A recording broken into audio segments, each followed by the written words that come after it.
On paper, Steve is the owner of the Duprey companies, but his breadth of knowledge and commitment to New Hampshire goes far beyond that title. For the last 25 years, I've really only worked in Concord and built a number of hospitality properties, 5 hotels and a conference center and a number of office buildings. So as Concord goes, so goes our fate. So Steve, as a serial entrepreneur, what inspires you? I mean, there's so many different avenues you've gone down. You've started all these different companies. Well, curiosity, fun, profit, all work into it. Would it be good for the community? Is it something the team is excited about?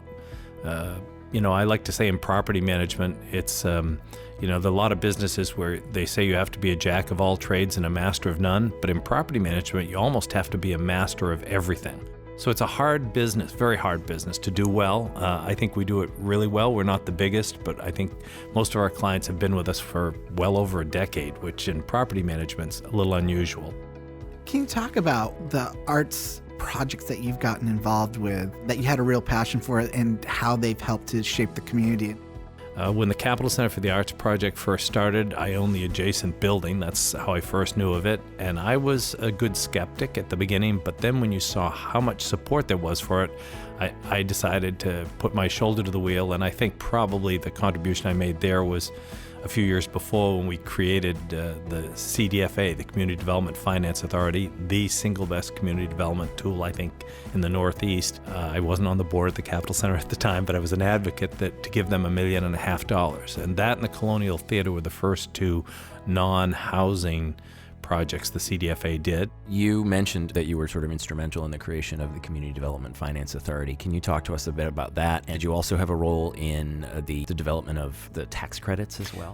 Judd Gregg had taken over as governor. We were in the real economic crisis of '89. We went to him and we said, now we've got this great idea. We'd like you to take $2 million out of the state budget and let the taxpayers or businesses decide where it goes through this CDFA.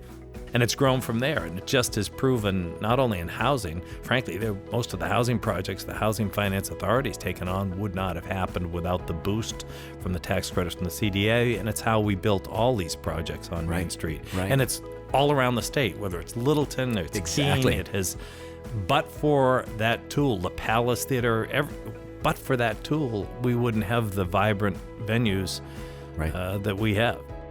Why this commitment to community building? If the sense of community we have in New Hampshire and in our civic life continues to deteriorate, and we don't create opportunities to try and bring people together and find common ground, eventually it's going to impact business. I love New Hampshire. I'm biased, but I think it is the best state. You should try and do projects that give people an excuse to get together.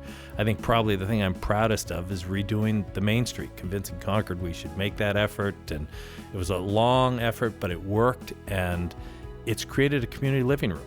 So community is important for every business to keep an eye on, because it's going to impact whether they can be in business over time. The big question, what's next? I'm going to look for more interesting projects to do in Concord, mixed-use projects. We own the building between the Co-op and the Bank of New Hampshire stage, and we've got some exciting things coming there. Maybe some more hospitality projects in different parts of the state. We've thought about that. But we're going to do what's profitable, fun, and that our team likes and sees as part of our overall mission. Hey Dad, congratulations on winning this award. It speaks volumes of everything you do in the business community and philanthropically in the community broadly. Proud to be your son. Congratulations. Congratulations, Dad. Way to go on being New Hampshire Businessman of the Year. We love you. Goodbye. Steve, congratulations on the Businessman of the Year award. Can't think of anybody more deserving of this. It's been awesome. I know you've helped me a lot with looking at coming into the US and setting up company there as well. So just huge congratulations. You deserve this, man. Well done. Congratulations, Steve, on winning 2023 Business Leader of the Year. Well deserved. Now it's time to celebrate. Congratulations, Steve. Mayor, Steve, congratulations on this well-earned recognition from the Business New Hampshire magazine. Your contributions to the City of Concord are endless, Whether you're promoting economic development, supporting the many causes of our nonprofit community, or a proud advocate for the arts across the state, you add to the vibrancy and economic health of our city. And somehow, amongst all that, you still find time to run a very successful business. We all know there's not a day that goes by that you don't come up with at least 10 new ideas. But it's those new ideas, those innovative ideas about how we can all work together that make our city an even better place to live. So Steve, thank you for everything you've done and continue to do here in Concord. You are the best, my friend. Hey Steve, Secretary of Fun. Congratulations on your recent award as being New Hampshire's Businessman of the Year. I'm very proud of you, but I know John McCain would have been extremely proud of you. I miss you. Come see me in Rome, and God bless all of you.